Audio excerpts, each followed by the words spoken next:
Budget Theater in Miami-Dade. What we witnessed at the last Board of County Commissioners meeting was a spectacle of indifference and mockery toward residents. The images speak for themselves. Commissioners distracted by their phones, others absent for almost the entire session, and the mayor eating in the middle of the room. Only 4 commissioners remained seated while citizens exposed real problems: security, the deficit, excessive taxes, and a lack of transparency. Hardemon spent more than an hour out of his seat, and when he couldn't take his eyes off his phone. Anthony Rodriguez, the chairman, seemed more like he was at a party than a serious budget meeting. Commissioner Eileen Higgins arrived after a long absence, but she still didn't pay attention.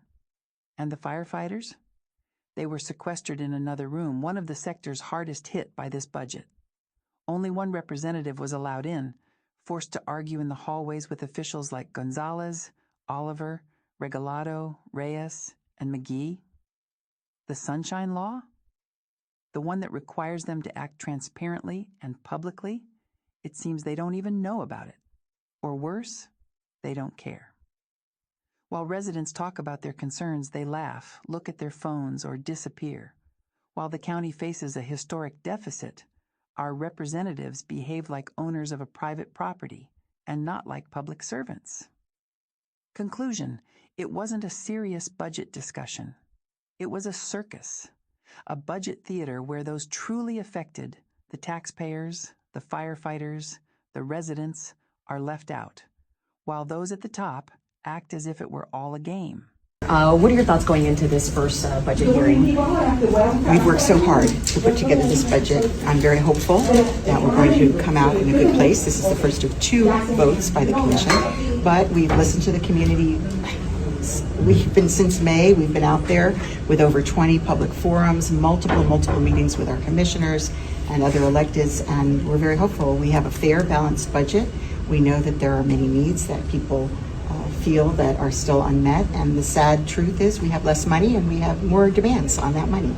So we've worked really hard to put something together that would preserve essential services, and we were able, with the fact that the constitutional officers cannot carry funds forward, so by the end of the year they have to tell us what funds will come back to the general fund, and with that we were able to restore some of the services that people really said were important to them. In terms of new revenue sources, are there any additional sources that you all have been able to identify, or things that you're looking at that could potentially help? The most important source is the constitutional officers, the biggest share coming from the tax collector, who, by the way, did not even have to put those funds back this year. He could wait throughout the coming year before telling us that he did not need those funds. So we're very grateful for his vision and leadership.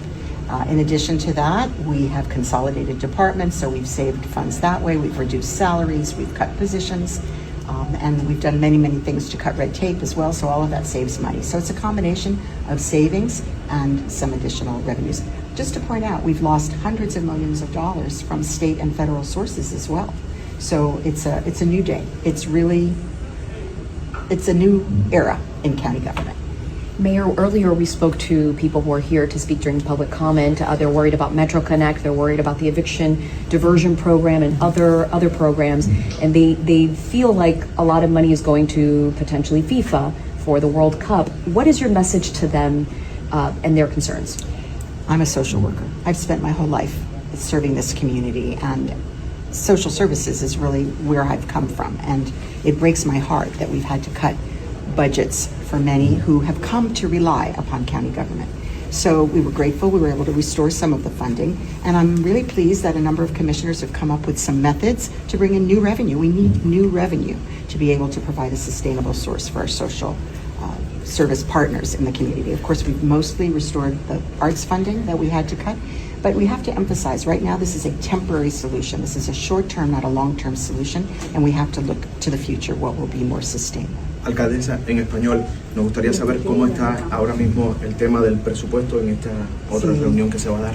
Aquí estamos después de meses y meses de trabajo y muchas oportunidades de hablar con la comunidad, con los comisionados varias veces para explicar la situación.